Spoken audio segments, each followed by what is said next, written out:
I'm Ready? running audio. Our stream's live. All right, you guys are ready?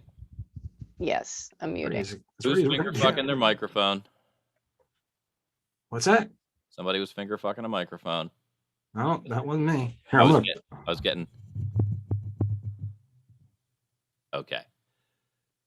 So let me share this screen.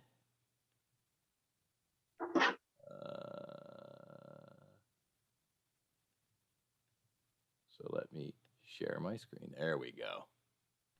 That one right there. All right. Does everybody have that? TMVP episode 67. Yes. And I'm going I to suppose go. it's better at 67 than 69. Okay. Here we go. What's up, bitches? This week on the Media Virus podcast, the infection team is engaging in a serious discussion about isms. The team is going to talk about intentions, perceptions, cultural and generational differences, and how each of those affects us in different ways. As always, we will take this discussion to the edge. You will say things and take on topics that may be uncomfortable for your little bitch-ass ears to take. Please remember that we've chosen to share our opportunity to learn about each other with you. While the Media Virus podcast is always open to hearing from our listeners and grateful that you share with us, we will not tolerate hate of any fucking kind. Roll my goddamn intro.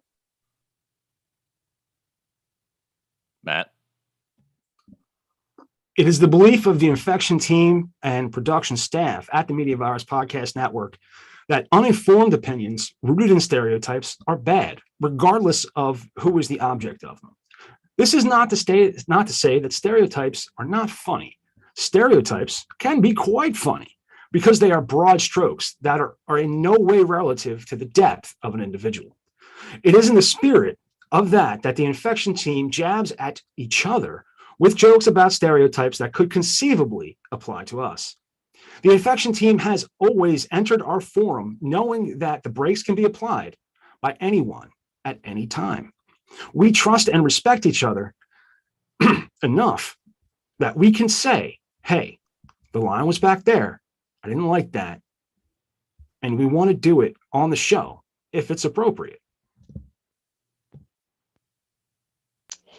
Isms are not only the ones we hear about every day. Unfortunately, at some point, people are unfairly judged based on some outward trait. We are in no way trying to equate any of these with another. However, it is important to understand that acceptance and understanding must be wholesale to be valid. We can't create an equal playing field if we are willing to rank and prioritize the isms. The Media Virus podcast stands behind the content that we've created thus far and will continue to create and stand behind our content. We may not always get it right, but we will always stand by each other and the content. A large part of the show is learning from each other and bringing that to you each week for the past 67 weeks.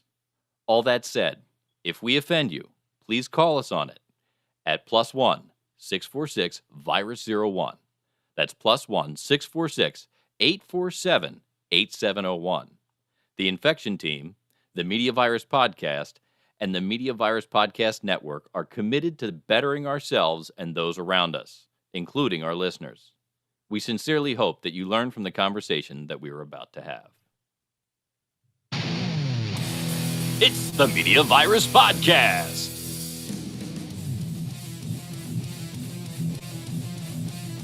Let's point and laugh at the world burning around us. With executive producer Mike Latoris. We'll do an intro, we'll do an outro, and then do our wrap. BBC correspondent Stanley McFadden. Makes me tingly in an unfamiliar way. And the Scorpion Goddess. I'm a Scorpio, but secretive. I just don't say a lot of shit. And now, spreading the sage nihilism of an aged Gen Xer, your host and mine, the star of our show, the incomparable Maddie Rockdeath. I had no, but I was, I kind of wanted to, and whoa, that's new. hot damn, do we have a fucking show for you people this week. So what started this is, a bunch of us middle-aged white dudes made a joke, and it was with a guest. It was before, I think it was before recording or the air, that was off-putting to one of the cast members, to one of our own, and they called us on it, trying not to be. It was me. It was me. I'm the only she here. I fucked up there. I was trying to. It's okay. But we did and looking, whilst making the joke, it was a play on words and puns, and I did not, because I do not equate. Like, to me, a slave, this word slave is not synonymous with the word black or African or African American. There people have enslaved each other for many. It's a tale. I mean, it's in the Bible. You can actually, it's permitted actually in all religion that you can own another human being, and I think that's a terrible thing. So it was so somebody accused someone of being a slave master, and they were sitting in their master bedroom. It was just like an irony type of dumb play on words that I didn't. But we were definitely called out on it. It was me and one of our past guests, and we decided to sit down. Nobody recent, like you're not going to be able to figure out. I don't remember who we've had after. Oh fuck, I'm not trying to call anybody out on any other front, but we've had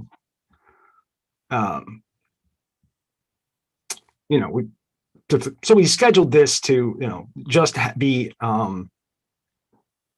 what kind of like our ideals, what the ideals of the show are, and I'm hoping that one of the ideals of the show is that when Mike senses that I'm drowning, he jumps in and saves me. Good evening, everybody. Hey, Mike, how's it going? Not bad. So yeah, to expand on what Maddie's saying, that's definitely not the position of the show.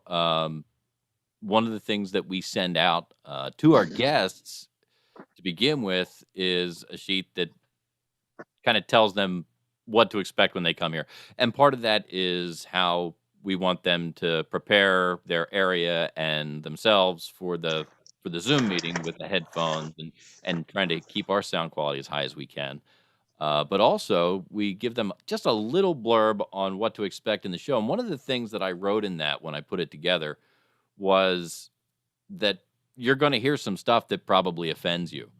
And the way that we approach that here on the show is we believe that in comedy, all things can be discussed. So yeah, we're going to tell offensive jokes, but we're not telling offensive jokes to offend somebody to the point of offense. We're telling an offensive joke to draw attention to the offensive thing. So one of the references I make in that blurb is to the films that Mel Brooks made, very specifically Blazing Saddles, where there were some incidences of racism that were blatant, and they came right out. And I think the powerful part of that movie is the way that they displayed them made it was more pointing and laughing, saying, look at how ridiculous this thing is. I mean, the movie opens with a really intense racial kind of scene where they send two black guys down to check out the quicksand rather than send horses, because damn, horses are expensive. And wow, that's pretty powerful. But they do it in such a way that the guy who makes the point that no, you can't send horses, send those black guys, it's calling out the ridiculousness of it. And I think there's power in that, because laughter is something that makes us look at things. laughter is something that we all kind of like to do. You know, we all like to laugh at something. And I think that it ingrains memories so that when you point out that ridiculousness and you associate it with a laugh, you can remember how ridiculous that is. And maybe next time you go to say something ridiculous, wow, it's gonna reach up and bite you, and you're gonna realize I'm kind of an asshole, and I'm gonna get laughed at for this because it's just so ridiculous. Um, And then you're going to say, I should start a podcast and invite people with respectable opinions to do my show with me. I mean, that's because there was something I wanted to say in the intro. You know, everything kind of gets muddled in my head, especially with this tremendous pain that I'm in and the drugs that I do for the pain. So, but hatred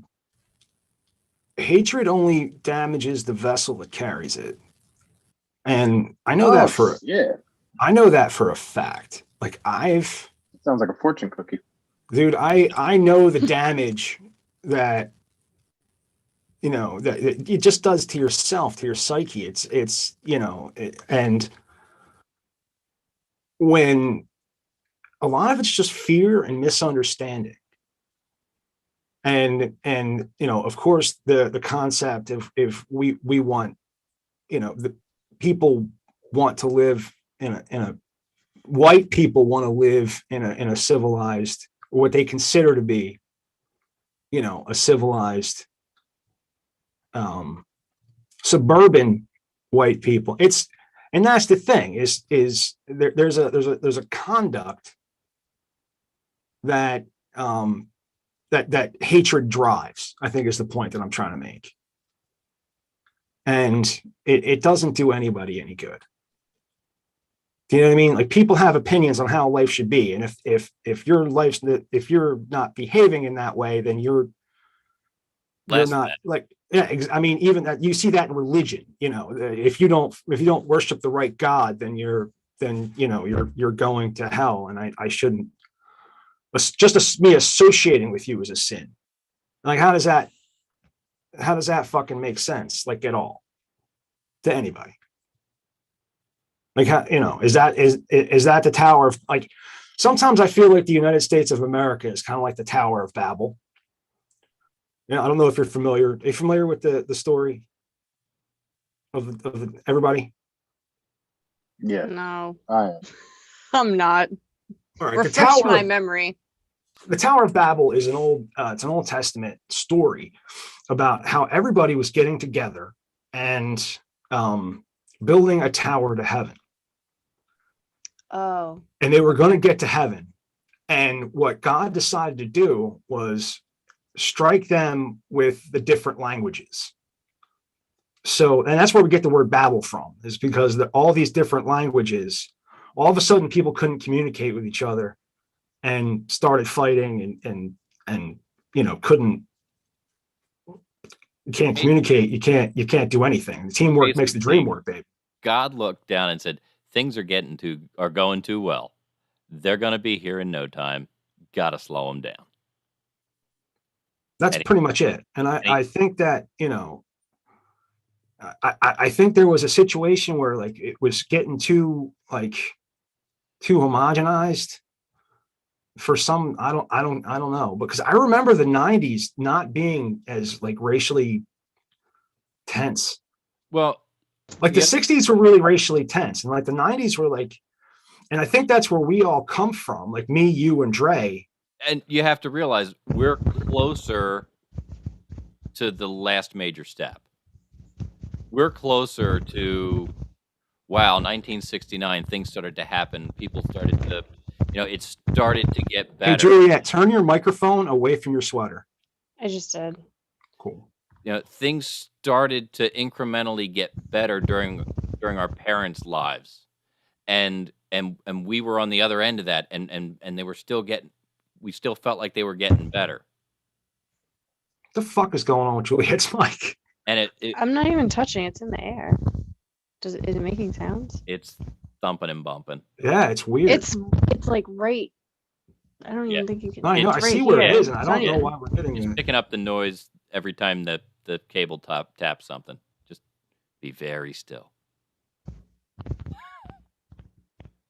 Anyway, I think because we're closer to what can be considered one of the last major advancements in overall race relations with and we were also kids of desegregation when there was forced federalized desegregation of schools.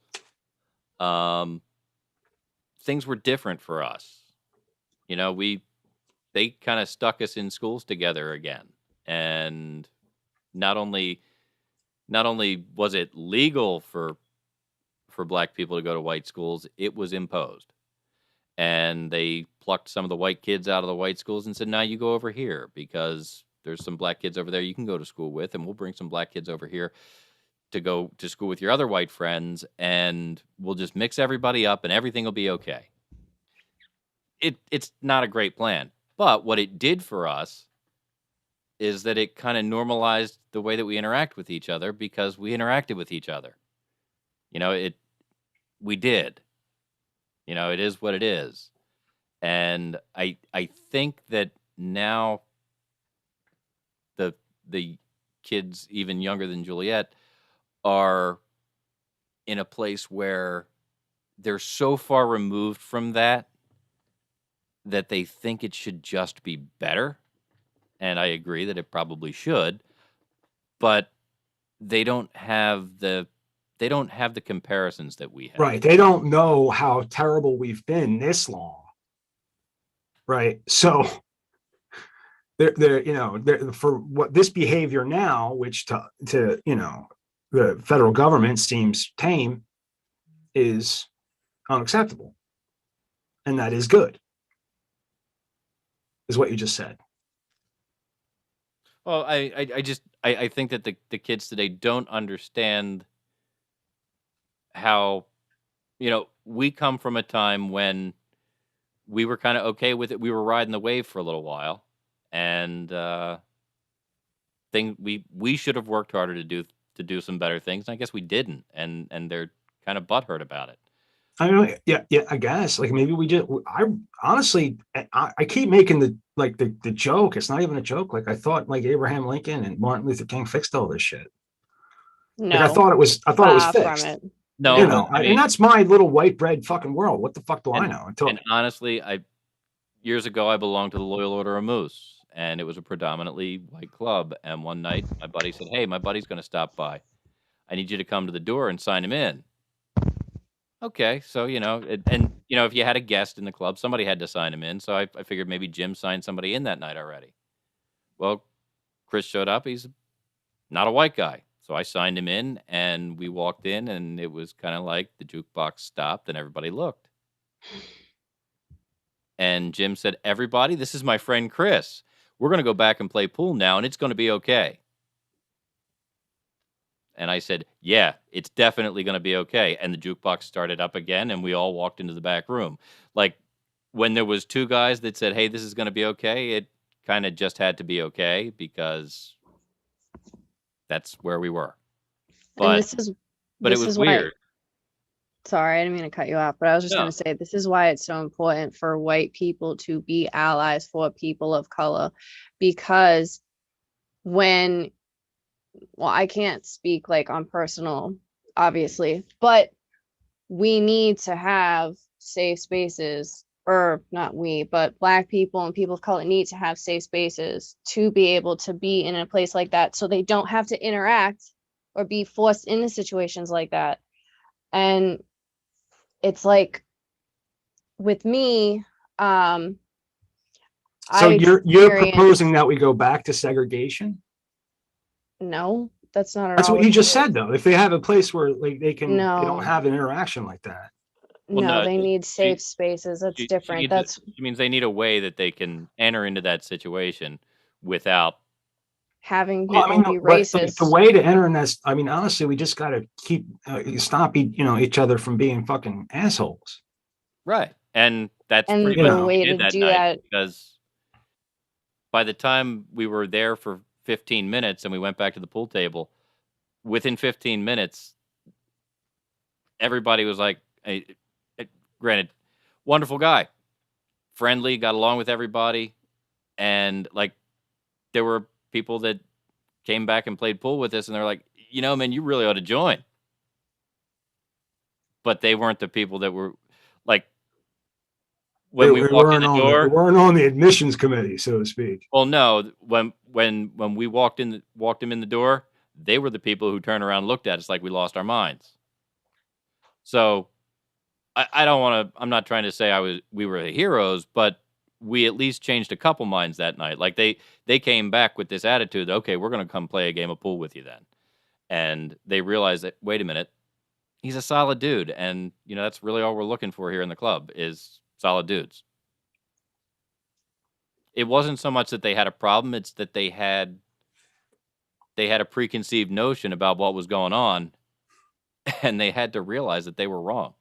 Now, Right. I'm not going to go as far as to say anybody said, "Hey, we were wrong," but at the point that they were saying, "Man, we're having a lot of fun. You ought to join the club," that was kind of close enough at that time. I understand it's not enough. Don't get me wrong, but when you talk about a safe place in a situation like that, your safe place is to walk in with me, because I don't tolerate that shit. I've told close family, and when I say close family, I mean way close family. There's the fucking door. Yeah. And there was nobody, but there was no one of color here, but a comment was made, and I said, okay, there's the fucking door. If that's your opinion, you can take it on the other side. Yeah. Like, it took me a while, like into adulthood, to figure out that not every white person was racist. Yeah. And when you you get some harsh tongue lashings, you know what I mean? Just by general conversation. Telling a story about something that happened and describing an individual in one word. Yeah. You know what I mean? Like, oh, no, people don't use that word in polite conversation. Are you sure? We do it at my house. I've been around it. I understand. Yeah, it's just I've got no use for it.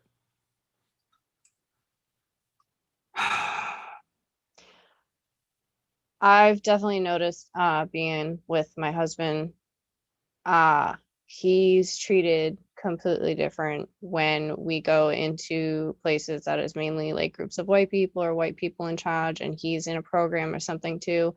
He gets completely trashed for the most part, and they're so quick to judge and assume certain things, so he has to put up a certain demeanor of, I'm a safe person, I'm not angry, I'm not argumentative, I'm not difficult. Now hang on a second. Overstep to this. No, he has to overstep to this barrier to make other people feel okay. There was a situation with my daughter's basketball league. He is the only black coach.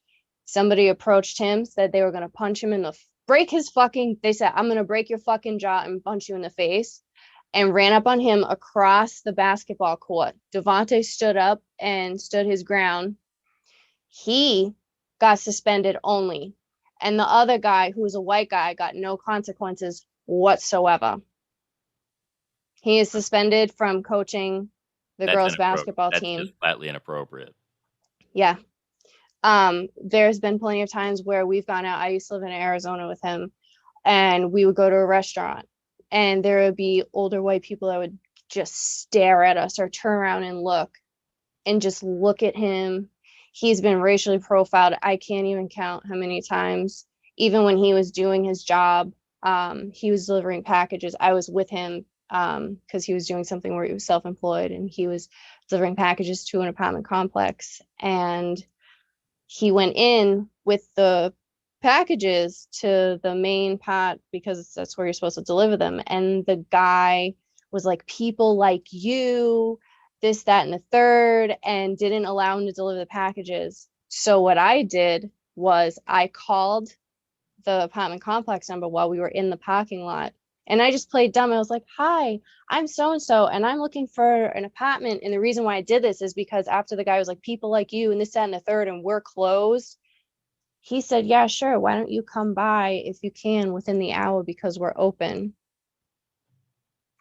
And then obviously because he threw in the people like you out there as well, there was a whole thing. The place got blacklisted from said place delivery company. But there's just been plenty of instances that have happened, and it's really upsetting. And especially after 2020, there's been a bigger uplift to be in your face of what it is to be anti-racist and learning more about what that actually means and the levels of racism that are just like inbred, not just in the world, but like in specifically like America too.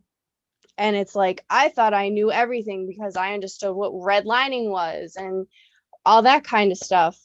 But no, there's so much more to it. There's microaggressions, there's all kinds of different things that I've learned within the past 2 years anyways.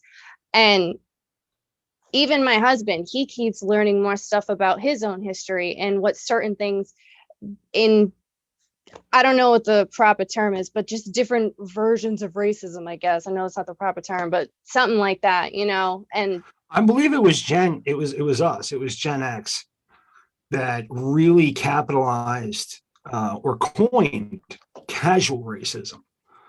It's just very like, you know, you don't kind of have any hate in your heart about it. You just kind of like, that's what It's what just you've been accepted because that's what you were taught. That's what you were taught. You know, that was, and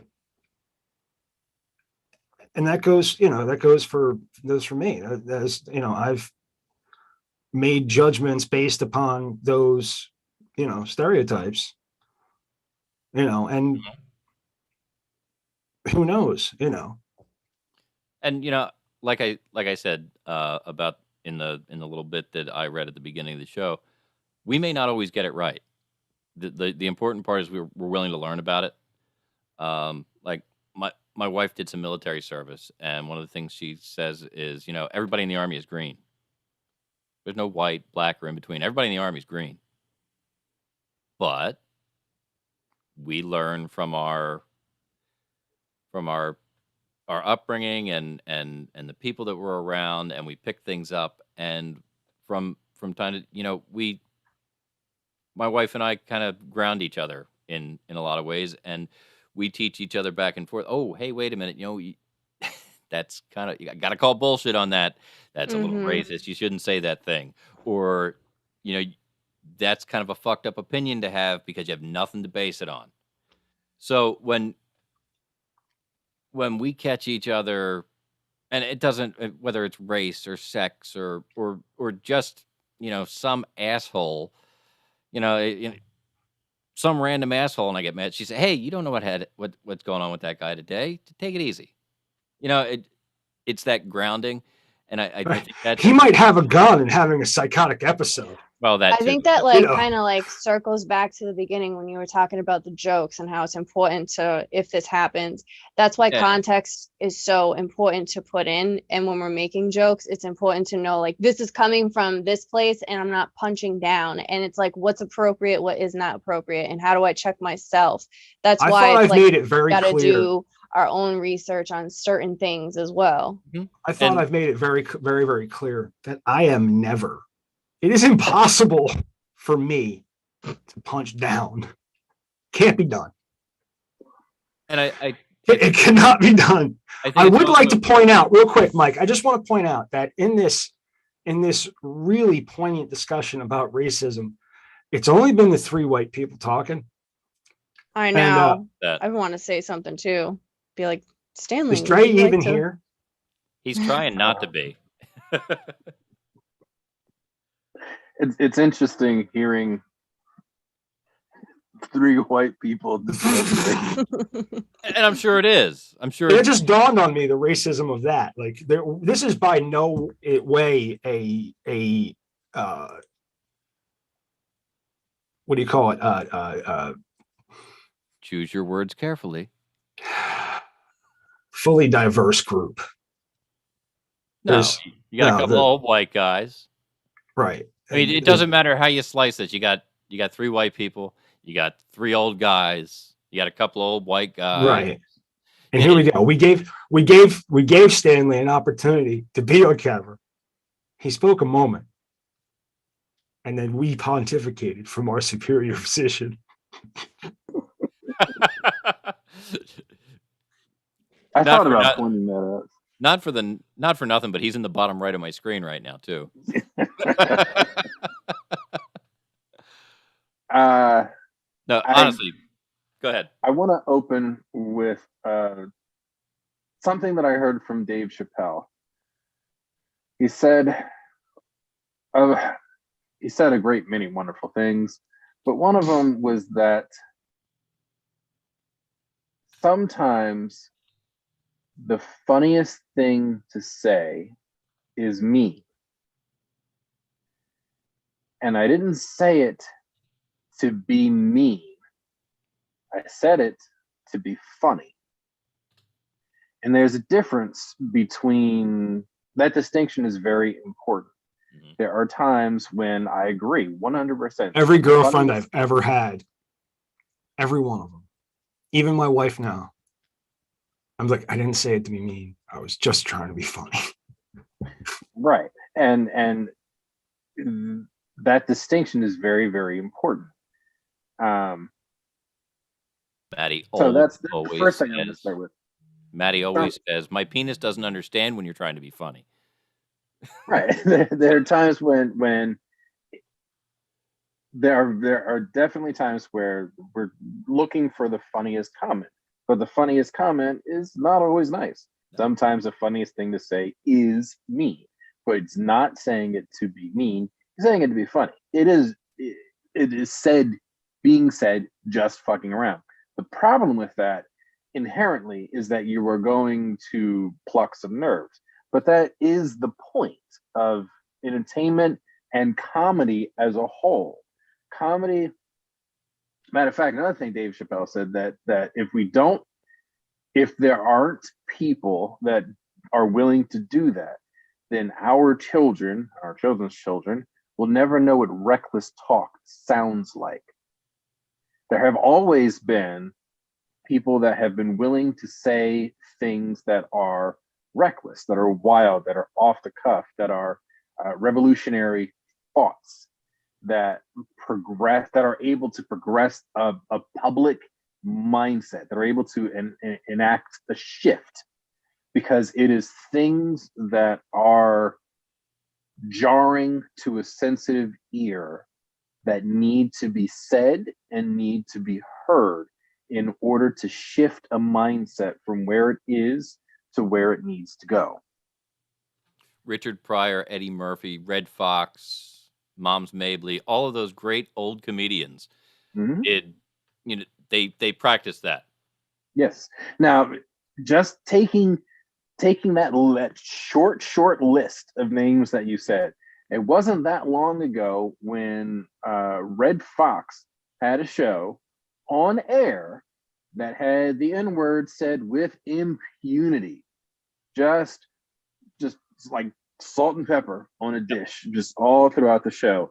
And it wasn't something that it wasn't a word, it wasn't being used in a way that was meant to demean the audience that the show was reaching. That being said, it was also a different time period and a different generation. So when you look at the 3 guys on the panel, we grew up in a time period where we collectively, were often trying to be offensive to ourselves, to the people around us, to our best friends. And there was something, we thrived on being insensitive to each other.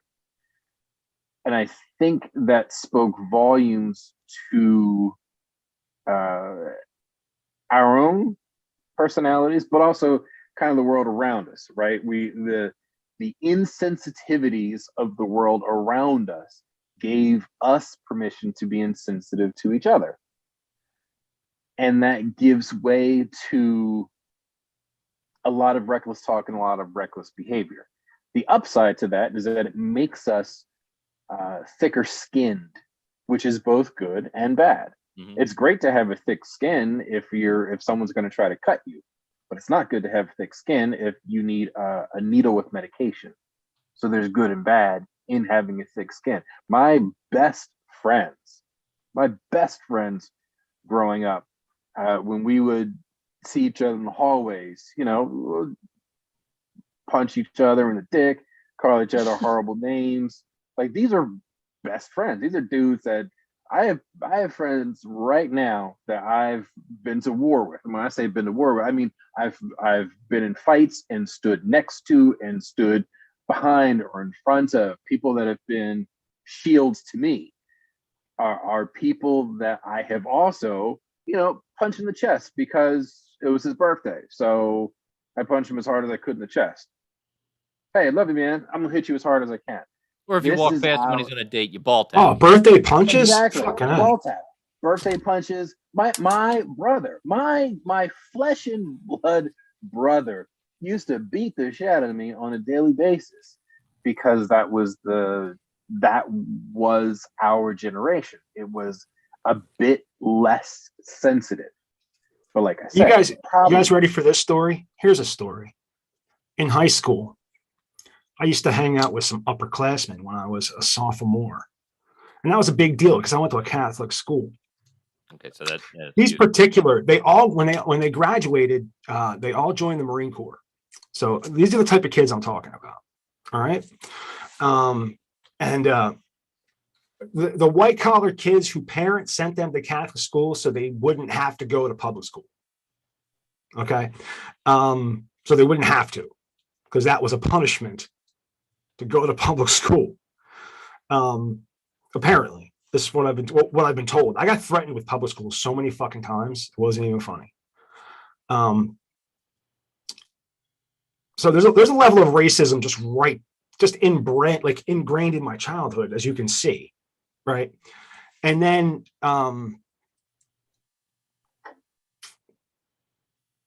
what was the fucking story I was telling? Oh yeah, so we played this game. Like if we were all in the hallway before class, mainly before class, and it was the most offensive thing the game was called. And this is terrible because I was so protected and sheltered and drilled with racist ideas. I didn't realize that Jewish people really existed. There weren't that many of them, right? It's terrible. I understand that. And so we played a game. We called it the Jew game. And what we would do is we would throw change down the hallway, and then we would beat the shit out of each other for the change. That was the game, to win the game. And I might be, it was one coin. After a couple of weeks, we got tired of fighting over single pennies. We weren't going for anything less than a nickel. But I have this little scar on my knuckle. And I was coming up to punch Rob Snyder right in the fucking jaw, like up. And he kind of got out of the way and he fucking blocked it. And you know those locker fins that ventilate? Oh. Mm-hmm. Yeah. My knuckle caught that. Oh, I can feel it. I can still fucking feel it. Right up. It opened it right up and it shivered right up my fucking arm. My God. But if I'd have hit Rob, I'd have knocked him right the fuck out. Best friends. We were all friends. Hung out. One of those kids drugged me down the hall by my fucking by my hair.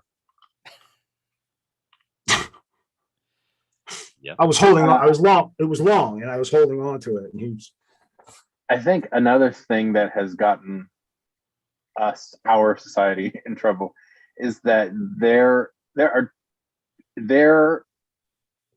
exist both racism and prejudice. So the difference between racist and prejudiced is that prejudice is a prejudge, right?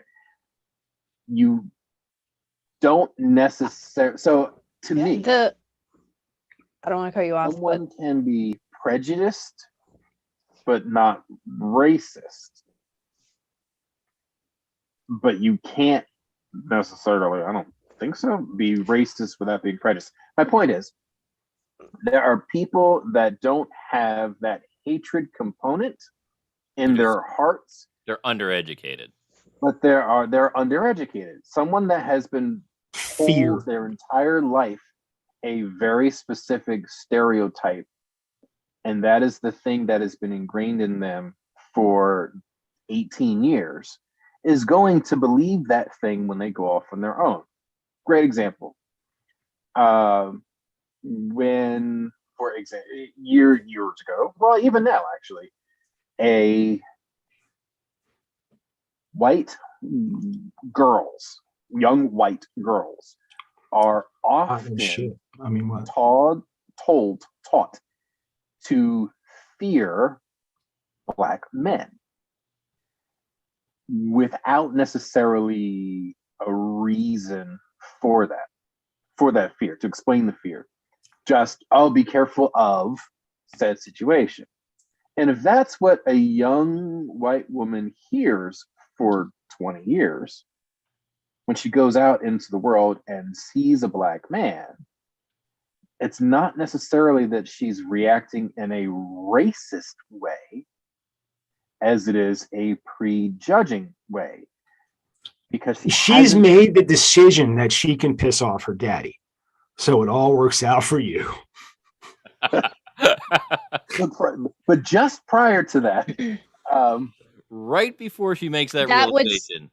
Wait, but fun fact is that would still be considered prejudice because it's either a liking or a disliking judgment of somebody based on their culture, look, or any of that. Beautiful, lovely, lovely. That is a prejudice. Which was my point. Was it really your point? Yeah, no, but you delivered it beautifully. Oh. That is exactly what I'm saying. Like, that is a prejudiced perspective because you don't know any better. This is what has been told for your entire life. And it's not until you go out in the world and then you meet big sexy chocolate Tyrone, and then your mind changes, and then all of a sudden shit's different. Is racism that gets you, Stan, is racism that gets you pussy a bad thing? Like the fact that her dad is racist. Wait. And she wants to piss her dad off and fuck you. Well, that's a no. Well, I was going to say that goes into the sexualization of Black men specifically. Yeah. Yes, it does. And that's degrading in itself. It's so degrading. I hate being media virus users. I do not. I absolutely refuse to use Black men sexualized. I will not sexualize any Black men. I don't even watch Black men in pornos. That's how much I refuse to sexualize Black men. That's racist. No, I'm not sexualizing them. You specifically won't watch them. That's racist. Because it sexualizes them. The ladies. So you like to sexualize white men, Puerto Rican men, Asian men? No, listen, on the other end, I enjoy all colors. I have no predisposition to the ladies. But I can barely compete, with Randy. So you only like to objectify women? Yes. Sexism. And Filipino men. Let me explain something to you. I think it was Bill Burr that said, I love Asian porn. It's great. They have nothing. There's also one out there called My Tiny Penis, and it is tiny. Makes me feel great. What was I? It's It called was. what? I think it was. I didn't hear what you said. I didn't hear what you said. I'm just laughing in general at the idea of that. I didn't even know that existed. Oh, there's everything exists. That's Just type in what you want. Bill Burr. I think it was Bill Burr that said, racism and xenophobia and all these things, that's something we'll eventually fix. Right? That's something we can talk out. Mhm. That's something that as we get to know each other, it's going to go away. Sexism is just how we feel about each other. I think racism What? will end eventually. But what I think what it will take to get there is the deeper, bigger problem. Well, I think it's going to take more discussions like this one, where it's three white people The and a very, very light black guy. Shut the up. Non-threatening. The other thing I want to point out is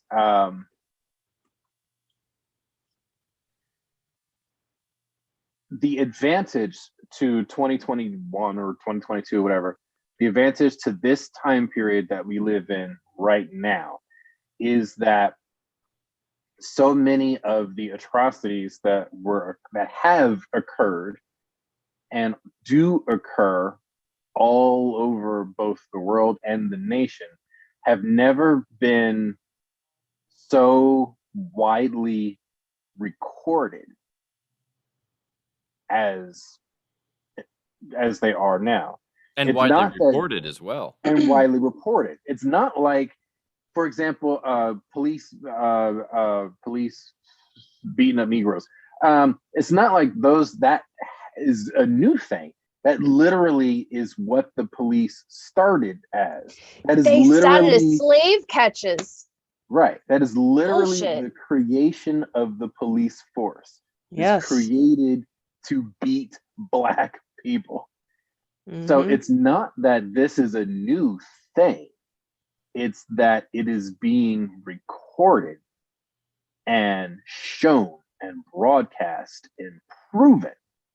There was Not for never so nothing. much proof. Not for nothing though, real quick. If they weren't out beating on black people, they'd have probably been out beating on the Irish. So Or let's just say you took one for the team. You know what I mean? the other thing, just to kind of look at That it was really from- funny to me. just to look at it from a different perspective, there are just as many things that white people are told to be aware of as it pertains to Black people as Black people are told to be aware of for white people. Right. There are plenty of things I could great example. I was always informs your told- interactions. Exactly. I was always told to fear an older white man. I was taught from as long as I can remember that if it was an older white man, any sort of gray in his hair, to be afraid of that man and what he was capable of. This is what my mother taught me. This is what I could go through a list. And most Black people have a very similar list of things that were ingrained in us since we were kids. So I am fully aware that I myself have had a lot of prejudiced ideas Mm-hmm. put into my head. I am 100% aware of that. The difference is you can have a preconceived notion, but what do you do with that preconceived notion? Yeah. You have to. So when I see if I see a young white man with no hair on his head and he's not balding, Mhm. there is a preconceived idea in my head as to what kind of activities that person may be involved in. Yep. That is my preconceived, taught notion. So now 20 you plus look at his clothes. You know, it's funny. For the longest time, I've had brushes with skinheads. I've been friendly and hung out with skinheads, and they're not nice people, like, at all. No, They're not. Well, They're not the highest class obviously. of human being. no. I was hanging out. These two skinheads living in a fucking garage. They had two beds laying on the floor of this garage. They had a shower and in a bathroom, a shower. And to light the bathroom, they needed to plug in a drop light and take the drop light into the bathroom so that they could, like, shit and shower and stuff. And I'm like, you're gonna die of electrocution. That's okay. Dumbest thing I've ever heard. And So and he had a tattoo gun made out of a tape deck and a pen and a battery charger. Yeah, definitely people you want to hang around with. When I lived in Delaware. This is how I used Can I to know the finish? doc. Can I finish kind of this? Because I thought you were done. No, because the only thing Yeah. that you've got so far is I finish- went and hung you out with finish skinheads, it. and I think there's he has to finish his story that cut me off before you can finish your story that was to cut him off. Oh, okay. All right. Well, And when I'll we come stop. back I'm from gonna break, we'll let pause. Trey talk. You know what? I'm gonna stop. I'm just gonna let you guys think that I hung out with skinheads. Because I did. But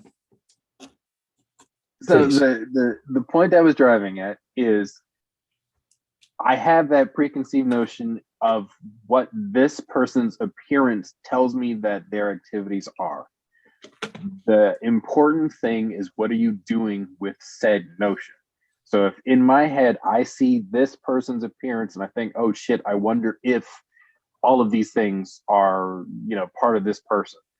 But just because that is the idea that's in my head should not make me make the assumption, take it from a prejudice and bring it over into the hate category. I cannot take my personal assumptions and throw it on that person. And that is the difference. That was my point. I think that's Really. where discernment is really important to come in too, because that's when it's like, all right, I see this person, they fit this stereotype of whatever.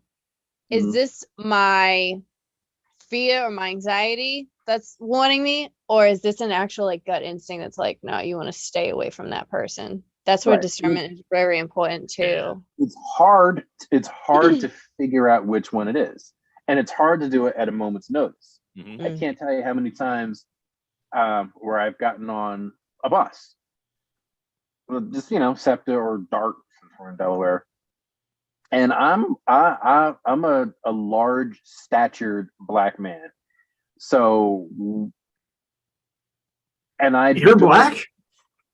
I know that my appearance and let me phrase that, my presentation and my personality are two very different things. So anyway, so when I get on a bus, I can't tell you how many people, and I can always tell how someone has been brought up by how they react when I walk past them. Who's grabbing their purse? Who's shifting over to make room? Who's giving me a once over? Who's licking their lips? Like, the reactions, the preconceived ideas that happen are such a broad range. But you got to fight the things that you were taught when it leads to places of fear, hate, and aggression.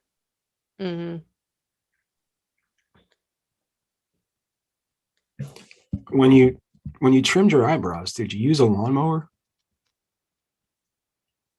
Huh? There is so much distance in Dre's brows. Dude, talk, Bray. He's cutting on your lineup, dude. While we're at a good breaking point, checking out Dre's browse, I'm going to take a moment. I'm going to let you know that you can reach us here at 1-646-virus-01 if you think we're interesting or not. And we're going to take a quick break. We'll be back right after this. And I think we might let Stanley talk some more. Just my thought.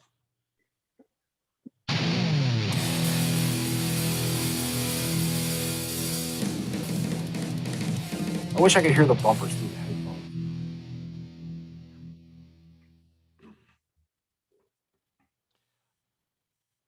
I like the conversation we're having.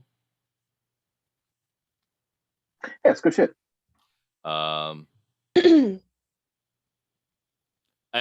think I like it a lot because it's not something I wear on my sleeve, but my entire crew at work, the only white guy I have is the handicap guy from Easter Seals who's part-time. The other 6 guys are black guys. And we don't talk about it unless it needs to be talked about because we're just us. We walk out in the middle of the street and almost get run over together every day, so we're brothers. The end. I need to be able to trust you to pull me out of the way of an 18-wheeler that's coming at me at highway speed. So you are in the trenches together. Yeah, don't give a shit who you are. Long as I can trust you to pull me back and you can trust me, we're good. And that makes it simplifies life so much when you can get to that point with people. Yeah, it really does. You learn things, and not that I was even that far from it to begin with, but some of the funny shit. The first time that it became really, I had an operations manager under me. I'm the general. I had an operations manager under me that the crew was thinking that the schedule had been made out in such a way that some of the white guys were getting we had a couple of white guys at the time. White guys were getting preference on certain things.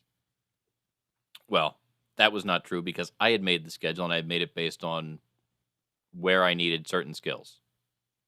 I needed skill set. I put skill set where I needed skill set and it worked. Well, they send who's the guy who I refer to as our foreman. They send him in to talk to me and we hadn't had much interaction at that point. And he starts barking at me like, white guy this, white guy that, you take care of that. And I said, stop.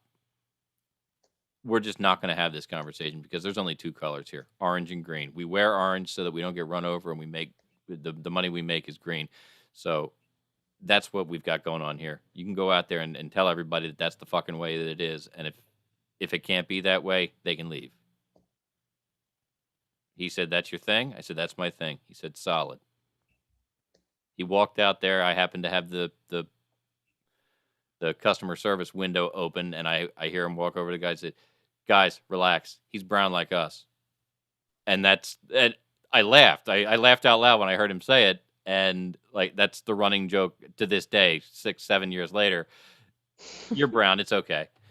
And a lot of times we don't know. Right. We don't know until. Well, I don't look it. I don't exude it. It's like you got to find out. Yeah. Because, and the other thing is, I'm just me. I'm not any particular kind of hillbilly. I'm just me. But, when I'm just me, you still have to take a minute and find out. Yeah. I think hanging out with me would be beneficial to black people because I'm like a window into. I let all the secrets out. Yes, you do. I do. Maybe we should start a Big White Brothers program. No. I don't know if we should Sounds call like a it terrible idea. If we should call it White Brothers. Mike, you usually have great ideas. That was not one of them. Well, no, Maddie can take a busload of black kids and teach them all kinds of stuff, and then drop them back off at home. He doesn't have to leave them in the wilderness or anything. I'll give them all a free toy. I'll give them the white Power Ranger. He could teach him about. Oh, I actually Power have a Rangers. good story about that. Money If we Doubt get it. back on Bring it back. air. Hey, let's get back to the show. Okay. Here we come into B block. Can I have the screen back? Yeah, I know.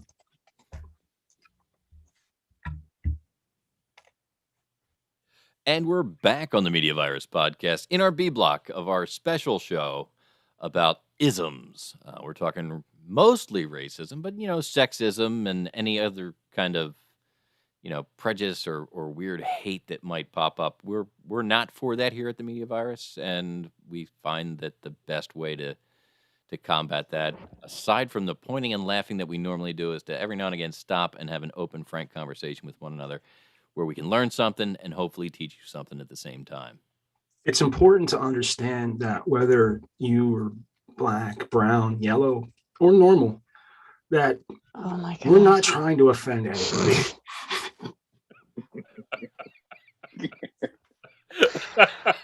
And it's those jokes that we use to point out how stupid racism is. I think another important. Yeah, I lost where that thought was going. Yeah, totally gone. That was funny. Well, if you remember, just interrupt me because Maddie said something while we were on break about a white Power Ranger, and it reminded me of a story. It reminded me of a story that my husband told me. So, when I was a youngster, we had this show called The Power Rangers, and it was a brand new show. I love the Power Rangers. I was the original first season Power Ranger, and it was before I made some important associations with that first season that didn't occur to me at the time. I always wanted to be the pink Power Ranger. So when I was at recess in kindergarten, I was the pink one, but then I had to fight one of my friends because they'd be like, no, you're going to be yellow. And I was like, I want. So anyways, but that's not my story. My story You were is, like, I'm not even Chinese. Because she wanted to be yellow. Okay. So where I was going with my story was not that way. So it was a story that my husband told me. When he was younger, he used to watch the Power Rangers, and for those who are listening that don't know, my husband is black. He is not white like me, and so the black Power Ranger was black and black. Like, he has a black suit and he's a black guy. My husband never wanted the black Power Ranger because he was not good. Because that's what he was. Oh, and he never wanted any of the like black superheroes or anything because it was always perceived as like being black was bad. So he always wanted to get the white superheroes, the white Power Ranger. And I don't know. I just thought that was sad. He's not like that anymore, but I don't know, it's just a story that he told me because it's like embedded in your brain, or if, like when you're growing up as black, like you're dirty, you're bad, you're not good. You need to be more like this.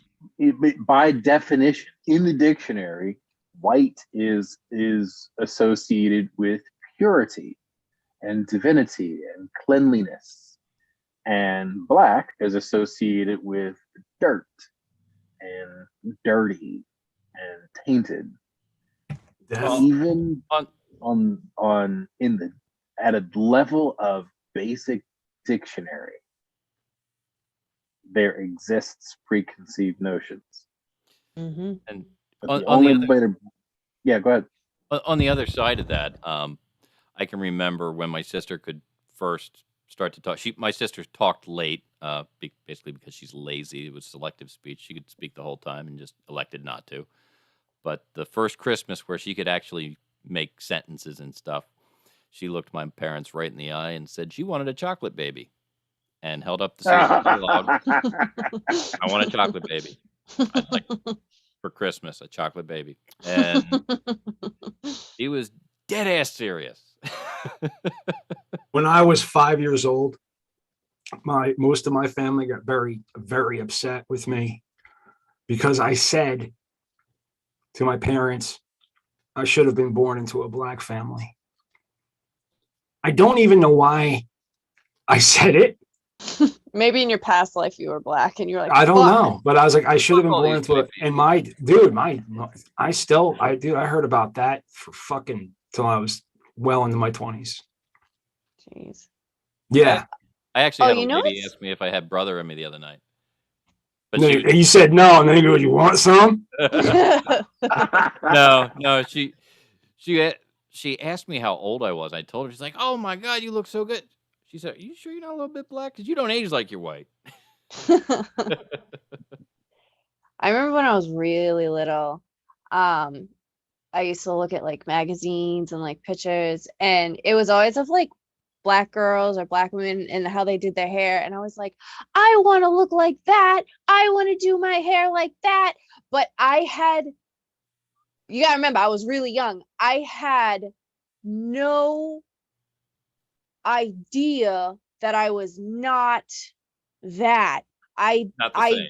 didn't Interesting. I did not I had no conception of that whatsoever. I had nothing. And then when I got older, I was like, oh, but I had no I did not know at all. Yeah, And like when I when was in kindergarten, one of the first lessons I learned, I remember this, my teacher, we had to go in and it was to celebrate Martin Luther King Day. And we had to go in and half of the kids got blue paper necklaces and the other got green paper necklaces. And if you got blue, you were on this side of the room. If you got green, you were on the opposite side of the room. And me and my best friend had different colors. And I was so upset. I remember being like, can I have your necklace? I tried trading with people and I couldn't. So the whole day I didn't get to play with my best friend. And I was so upset about that. And that was to teach us about racism, segregation in kindergarten. And I was like, this is so stupid. I hate everything about this. Indoctrination. We finally figured out where it started. This is what our text dollars are going for. Lessons like this. They could have taught you math. No. Her lesson that one came directly from, what is her name? Judy something or other. yeah, Is That it was a Jane teacher? Elliott? that Jane taught- Elliott? Jane Elliott. That taught Okay. a very similar lesson to that. Is it the blue-eyed, brown-eyed Yes. experiment? Yes. Okay. So yeah. that one that you got was directly taken off of that, and it was fucking awesome that you got Yeah. to experience that. I object to her whole premise of that. It's terrible. If anything, it should have been reversed. You know what I mean? The blue eyes should have been. Oh, that's Oh where my you're going. God. Okay, Yeah. that's okay. Right. It's always going to be my vote. we're trying to work on that. Well, my father told me that I might have survived occupation because of my blue eyes. I didn't have the right color hair. What? What? What was that? I don't understand what he said. Keep on moving. Okay. In World War II, when the Germans occupied different countries, Okay. there were Got it. certain things that helped you to It was a be Nazi okay. joke. Yeah, certain things that helped you to be okay. None of which my family members possessed. So there's that.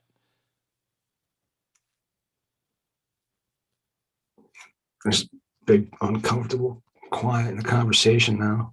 Well, thanks, Maddie. That's all to you. I'm glad I was able to do that. Another point I wanted to make was just, in my opinion, you have to be willing to have the uncomfortable conversations in which growth occurs. And I think this is the problem with the cancel culture that we find ourselves in now. Is that when I hate cancel culture. I know the other week I made a joke, but I actually hate, fuck Joe Rogan, but I hate cancel culture. When you have a culture that immediately looks to cancel, you lose the ability to grow and to have the conversation. Yeah. So like right now, we're having this conversation from which growth occurs. But if someone had decided to shut down the podcast because I threw the N-word in my first appearance, then there wouldn't have been time there's just not an opportunity to have uncomfortable discussions on race that you grow from. Instead, you're just saying, fuck it. That's like shooting the horse because it has a splinter. Mm-hmm. Like, there's not even time to patch it and let it heal. You're just killing the horse. Yeah. Like, I damn. think the argument that cancel culture brings to the table, though, is that they're tired of people apologizing and that you need to do your own research and it's like done with. I think that's what their argument is. And I can understand that position to a degree. My problem with the most recent Joe Rogan action was Neil Young stood up and said, "Hey, I'm going to take my music down." And Spotify said, "Well, you know what? We respect that. So go ahead and fucking take it." And they did move a little bit and say, we'll put a little warning here or there. That wasn't good enough for the cancel culture kids. Somebody went and said, "I know what I'll do. I know Joe Rogan has said the N-word a number of times. I'll go find every incident. I'll put them in one video and I'll run that. And we'll say that Joe Rogan can't be a Joe Rogan anymore because he said the N-word 20 times." Well, he didn't just crack open a mic and start burning it off. There was context. And no, that's what this podcast is for.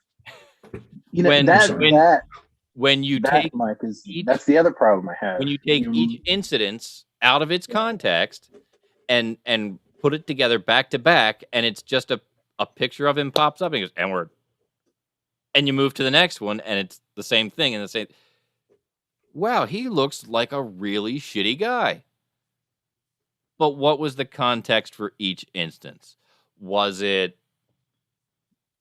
shitty? Was it not shitty? Maybe some of them were. Maybe I actually just had this conversation the other day. Maybe 3 or 4 of the times he was saying, "You know what? The other day I said, and I shouldn't have said," and now he said it twice more. He should have not said it at all. Well, agreed. And he did say that. But context is important. But like, but he didn't have to say it while ordering dinner. What age do you get to when you're like, "Oh, I just didn't know I couldn't say that based on the context as a white guy"? Like, but man, shut up. But here's the problem.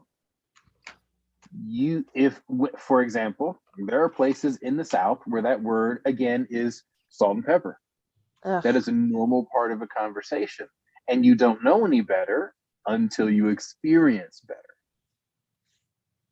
So, great example, right?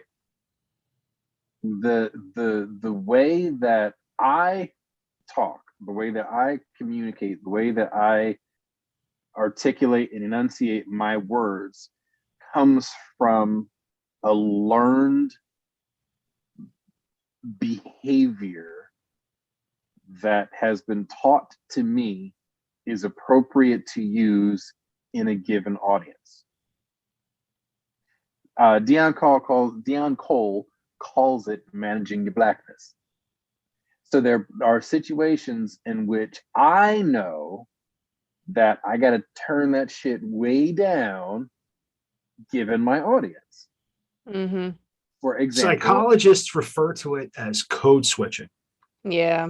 And it's a sign of intelligence. It's a sign of intelligence for you to understand that there is a difference between talking to your friends and the words you use with your friends and talking to a cop, talking to the teacher, talking to a group of people, trying to give a formal presentation to adults. You don't use these words. You keep your posture in this manner. If you want to convey your point, like, to someone of education and intellect, this is how you deliver it. And it is, there are many scholars out there who talk in one way in presentation and then talk to their wives and friends completely differently. That's a skill that every human being needs to learn how to do. You know what I mean? Sure. You cannot address your friends and your boss. Usually you can't address those. Motherfucker. Yeah. Like I can't walk into, I cannot walk into work and just roll up to a doctor, sup, motherfucker, and ball tap him. Like I can't. Where the fat bitches at? Right. Oh, Yo, you see that fine ass? Like I can't do that and keep, a professional license. And to be perfectly honest, out of necessity, most likely, but I think that more black people are really good at that than white people. White And people tend to suck at it. out of necessity, I used to try to code switch, like speak in a more urban vernacular with black people, and I realized they weren't taking you seriously, were they? No, never. But when I completely stopped doing that and just talk to them, they completely understand what I'm saying. They know exactly what the fuck I'm talking about. So it's, they get insulted like when you try to speak black to them, but we respect them when they speak white to us. I love it when when our boss comes out and talks to us in the shop. My guys will sometimes, if she's just totally not getting what's going on, he'll say, could you go in there and break it down, give her the Ebonics version of what we're talking about? Or, nice. Explain the Ebonics to her, please. Yeah, and that just to look at that in a different way, that is, I don't want to say that's being an ally, but that's being an ally, right? Yeah. I mean, they know that if they can't get through to her, that I'm going to go to bat for them no matter what. Right. Whether it's I only know how to say certain things in certain ways, and I may not have the right words to convey the right message to the right person.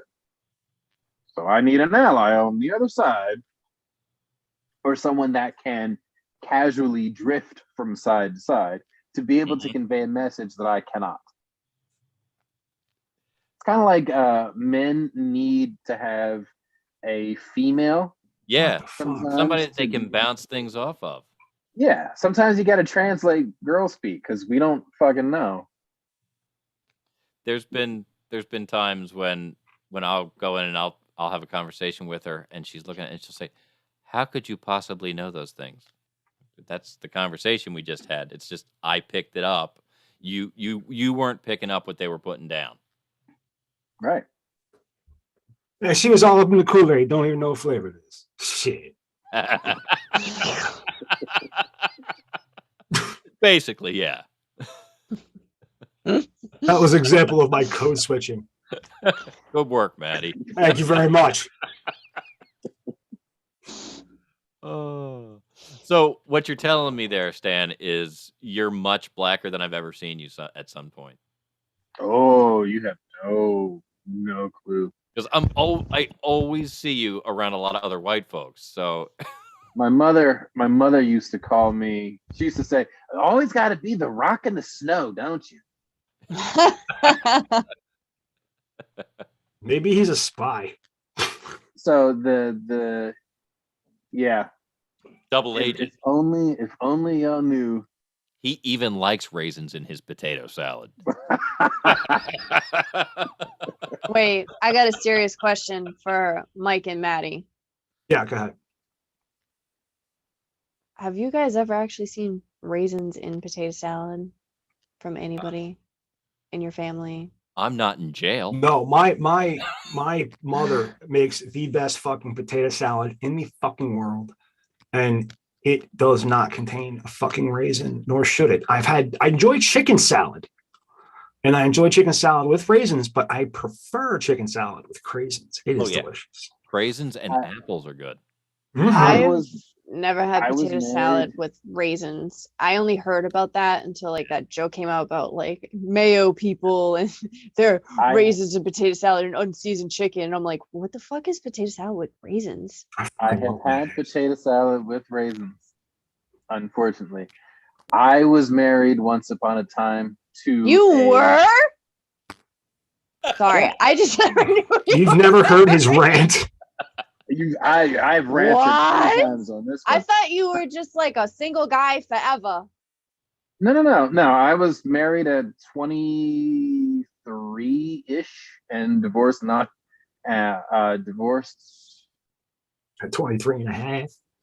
I think we were married for less than around 10 years, somewhere around that. Oh, It's a long haul. To a larger white woman, See. but a Mormon white woman. So oh God. So you could have had other bitches. I've seen. Oh no! You know what? The last thing Were I you- want is 8 Mormon women. How the hell did you get married to a Mormon? It's a very long, crazy story that we don't have Yeah. time to get into. But my point is, like, there are levels. There are levels to whiteness, like, and Yeah. Mormon women from Utah are like Super duper white. way up on that upper echelon of whiteness. So I learned very quickly how to assimilate and code switch for survival purposes. Did you live up in Utah or did she move from Utah? She moved from Utah before we met. However, I spent a considerable amount of time in Utah, where my favorite game to play was Count the Black People. Oh yeah. When you said you were in Arizona, I was like, wow, I've been to Phoenix, and yeah. Now, how often while playing Count the Black People did you have to take off one sock? Oh, I never got Past one hand? What's that? It took me a week to get to 9. A week. Damn. I'm sorry, 2 weeks. It took 2 weeks to get to 9. And are you sure you didn't see the same black dude twice? Because they all kind of look the same. I was not positive. However, that included myself, and it included a traffic stop, which had 3 black people in it. That was stopped by 3 police vans and 2 police cars. There were more police vehicles than black people that they were stopping. The only I'm thing not that even would have made this surprised. story better would be if 8 of the 9 black people you saw were not only the people who got pulled over, but the cops. You know what? And I think I included Karl Malone in that count because I figured he was somewhere in Utah at the time. So you just assumed there was another black person in Utah. Well, because That's a heavy assumption, my friend. Isn't it? Didn't Karl Malone play for the Utah Jazz? I think so. So, and it was at the time that I was in Utah, so I figured. And it was basketball season. And they had a home game. It's horrible to say. He's there somewhere. It's horrible to say, but when Charles Barkley was here in Philly, he got kind of mouthy, and they traded him out to the, what was it? Was it Arizona they traded him to? Phoenix Suns. Yeah. So they trade him to Phoenix and send him out in the desert, and it's like, wow, Chuck got all quiet and friendly. Mm-hmm. All of a sudden. He's doing commercials and shit now. Another thing, I don't remember where I heard this recently, but the guy was saying that there should be a rule that if you're going to be racist, you're not allowed to eat the food from the culture that you're being yeah. That would change a lot right there, I think. Right? That's pretty fair, I think. Yeah. Mm-hmm. If you're gonna shit on Mexicans, guess what? No tacos. Done. Mm-hmm. Well, tacos really aren't Mexican. you Like, what Americans consider a taco is not like what if you go to Mexico or a taco, it has no resemblance. No, but we go out for real Mexican now here in the States, and that's a problem. So, like, can you imagine if we just like cut off the supply of fried chicken? The Mexican food. That's racist. It's racist to say that fried chicken is significant is black cuisine. That's racist. He never actually said black at all. I Wait, That was did you say? racist. That was such a racist thought, Maddie. Why did you assume that? That's what I you was were talking saying. about hillbilly. Because the racial stereotype. I was talking about dickheads from the South.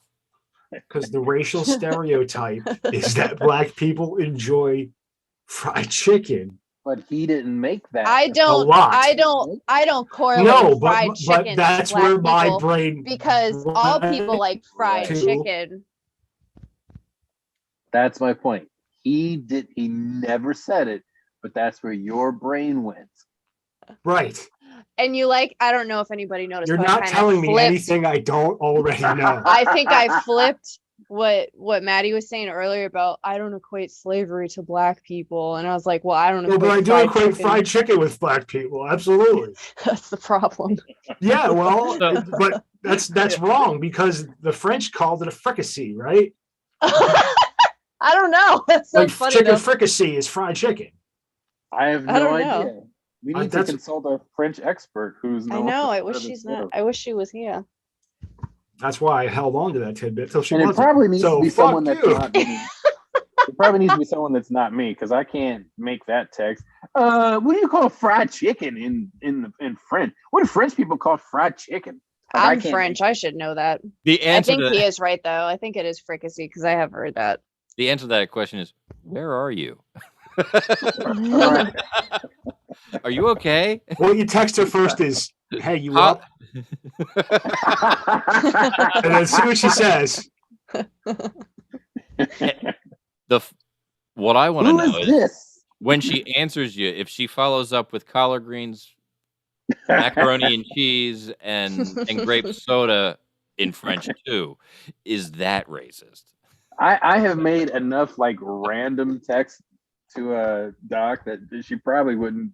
It probably wouldn't bat an eyelash. Well, I've So- I always think it's a good thing for me to expose my racism. So yes, I did equate. So I've talked. I also about, equate pine sol with black people. Because of the Pine commercial. Sol? Why pine sol? Because the Pine commercial with the lady, right? Also, my buddy pointed out to me, he's like, if you're ever in a supermarket and you don't know what type of neighborhood you're in, if you're in a black neighborhood or a white neighborhood, go to the cleaning aisle. In the cleaning aisle, if you see more than one row of pine sol, you're in a black neighborhood. If you What? see Lysol, you're in a white neighborhood. And I was like, I and it's kind of been true. Now there's an amendment to that where if you I've find never noticed Fabuloso, oh Oh, yeah, yeah. If you find I was Fabu- thinking Fabuloso too. Fabuloso was a Hispanic secret for the longest fucking time. They didn't reveal that shit. You look at any cleaning crew you've ever seen, Fabuloso. right? No, but any industrial. Think about every industrial cleaning crew you've ever seen. Do they have just a bottle of Fabuloso? No, they have a white squirt bottle that says cleaner. You don't know what the fuck it is. It Yeah. smells so good, and it kills everything. I like the purple Fabuloso and then the green Fabuloso because it smells like green apple. I like both of those. I made the joke the other day. What? Just to point out, Fabuloso does not kill. It doesn't kill germs. No, hang on, because this is great. Because my wife came home with Fabuloso antibacterial. So they make that now? Yeah, they And, make it now. Right, Mhm. right. But here's the thing. I was like, oh, cool, Fabuloso finally makes soap. She got so pissed at me. So yeah, Maddie touched on a little bit of what he picked up in his upbringing as far as, bits of prejudice and racism. I'm interested in what anybody else might have picked up. I've talked about a little bit about, my dad's got his opinions, but my parents both always tried to steer us in a way that we were going to be better. Like they knew that some of their preconceived notions may not have been good, and we were always kind of pushed to be better. So your question is, what were thinking back, what What were the racist things that your parents taught you to be racist about? was there a time when you said, how "Wow, much time do we have?" Like, you know, Well, he already Like, explained, like, don't it- trust old white dudes. just- That's- I got a I got a got that. laundry list. But like, I was talking to one of my guys the other day, and he said, "Man, my dad was always so racist. He mostly against the Chinese and like he started listing off and pretty much if you came from the continent of Asia in whether it was Northern Asia or Southern Asia or Asia Minor, like there was this whole list of Asians that his dad people dropped don't take for no Asian particular discrimination seriously, but there Right. are way more slurs for Asians than there are for anybody else. Would you like me to go through the list? No, it thanks. was so Okay. weird for me to hear that there was black people hating on Asian. That's such an odd concept to me personally, Yeah. because like Bruce Lee is a hugely popular figure in black culture. Mm-hmm. Like, I can't tell you how many times in a ghetto mart you'd see like Bruce Lee with darkened skin in an afro in a kung fu pose. Wait. Do you remember the episode of Family Matters when he would change in that machine and he become Bruce Lee? And No. oh my God, there's like I don't know. There's a good number of episodes when he goes in, when Steve Urkel goes in his machine, because he would come out as Steve. Stefan. I said Steve. What the hell? Stefan. No, but I never saw him come out as Bruce Lee. But he came out as Bruce Lee, and like there was one episode when they were in the playground and these bullies kept coming and bullying some of the kids there. Like, God, I gotta write that down. Yeah, it would not be appropriate today, but it's funny as shit. And he comes out as Bruce Lee. I think he puts on a whole accent and everything. And yikes. There's one where he's in a bar and he has to kick a bunch of guys' asses. Yeah, he throws on the Chinese accent. And Bruce Lee. I will look that up.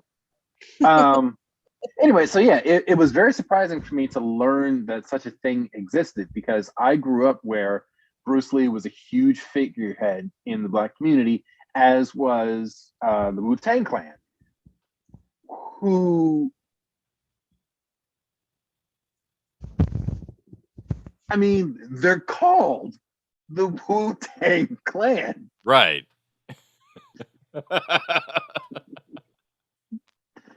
So for me to hear that there was Asian hate in the black, I'm like, well, how? Like, it was such a ridiculous thing. It just didn't make sense to me. It came from the Asian hate, the Asians that hated the black community.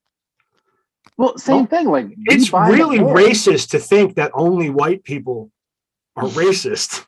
Well, Asian people are extraordinarily racist against white people too. Yeah. By definition, racism, that feeling of superiority, comes from white people. It comes from Asians too. Trust me. When it's no. That is more of a classism. Well, that's how we've tried to make it. Yes, we've tried to use the excuse of classism to hold black people down. A lot of people down, in fact. Right. You know. Yeah. But I mean, there's intersectionalities. Woo. That's fun too. And like, honestly, if you we already have a word for that. It's called individuality. There's even levels of racism within the black community. Oh, he's high yellow. Oh, you're blue black. Come on. When I was in school, I remember when Ludacris and Will Smith. I had the biggest crush on Luda when I was in middle school. Oh my God. That was what we called the age of the light-skinned brother. And it ended. I can tell you the day it ended was when fucking Tyrese Gibson came out. Because Tyrese was a male model and he was dark. And so he was popular, and then Denzel and Wesley Snipes, so like you're right, in the Black community, like there have been eras of Mhm. light skinned and dark skinned. Like the card And- at the paint store. Yeah. And so and I'll tell you where that comes from, because the darker skinned Black guy was taught to be feared more than the lighter skin, because my lighter skin means that I have more white in me, You're and closer to me. therefore I'm closer to you, and I am more friendly and more acceptable, and I have experienced that as well, where I have, now granted, part of this is my personality, but I have had patients to where the darker skinned guy is like getting nowhere with this patient, and so they'll bring me in. Well, he's closer to what you're looking for. Yeah. I watched, and it was actually on while I was doing some of the writing. You know what? I'm gonna make a counterpoint to his argument real quick. Wayne Brady, motherfucker. Now, if you remember, Wayne Brady is the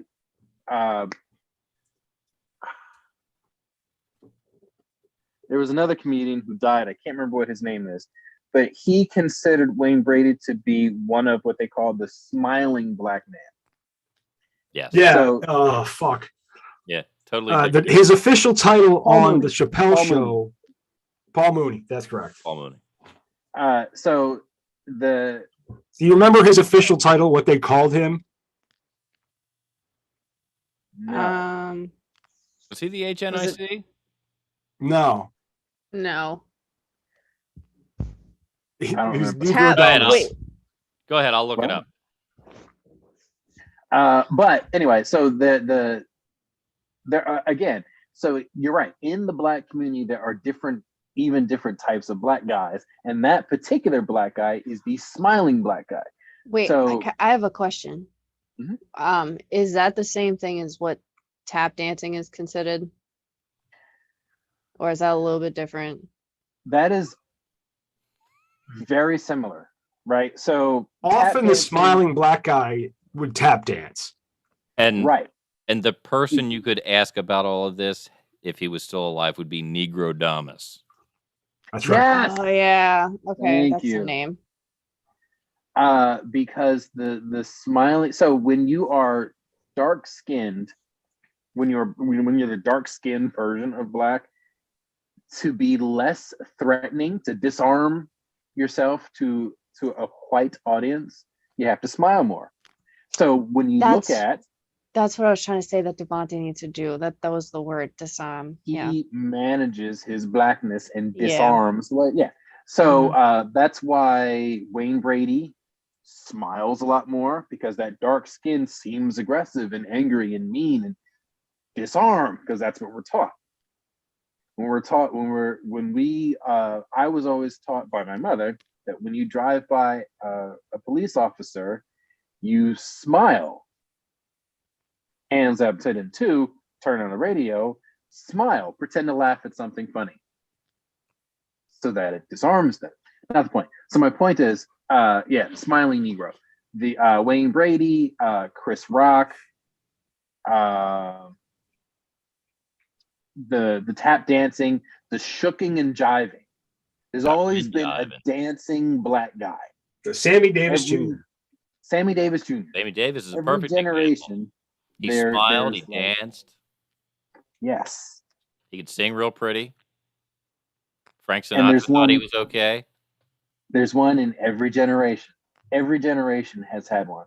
Every 10 years or so, we get a new smiling, dancing Black. After Sammy Davis Jr. would have been Jimmy Walker, Mhm. right? Just like, yeah. And before them, we had Louis Armstrong. Yep. And it's this trope in Hollywood that in order to make ourselves disarmed, or feel safe, in order to make people feel safe around us, we have to, this is the code switch. Yep. That has to occur.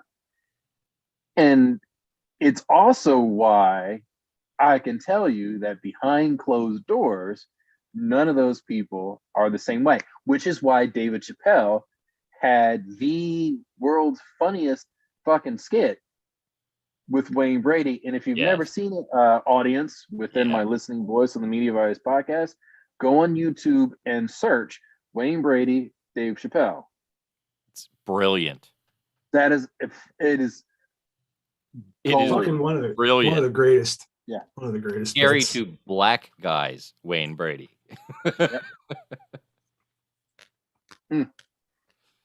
Yeah, I mean, you're thinking about it now. You're a little scared. You can see it. You can see it. You're like, we used like, does Wayne Brady have to choke a bitch? I still say that. Wayne Brady have to choke a bitch? I fucking love it. Which brings me to a different point on Dave Chappelle.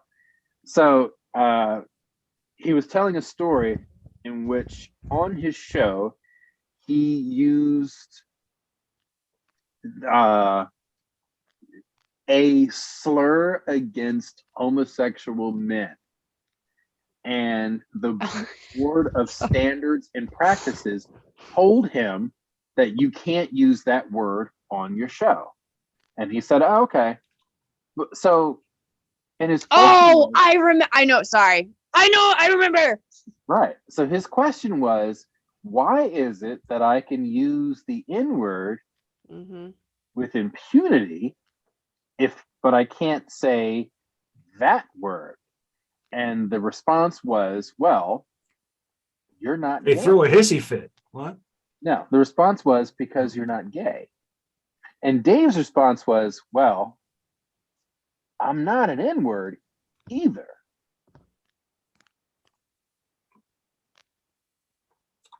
which flies in the face of the way that it was explained by Richard Pryor years before, but absolutely. I mean, that's the argument you stand in front of them with. Yeah. But I do remember there was a bit that Richard Pryor did that talked about this guy said this and this guy said this, and then when he said it wasn't good, and why wasn't it okay when he? Well, because he's not. Right. And yeah, that's really it doesn't get more real than that. Right. That was Richard Pryor and Chevy Chase. I think another thing, like, it was a great bit. You could probably explain better than me. Is like, remember when he stopped his show and he left to go to Africa because of all the stuff that was happening? You can explain that better than me. So so basically the network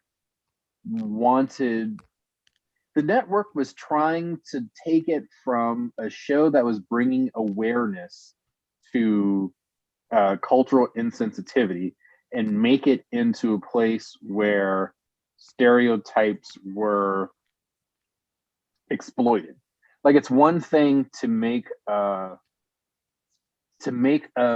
show like Blazing Saddles, right, where you are presenting racism and you're saying, look how fucking ridiculous that is.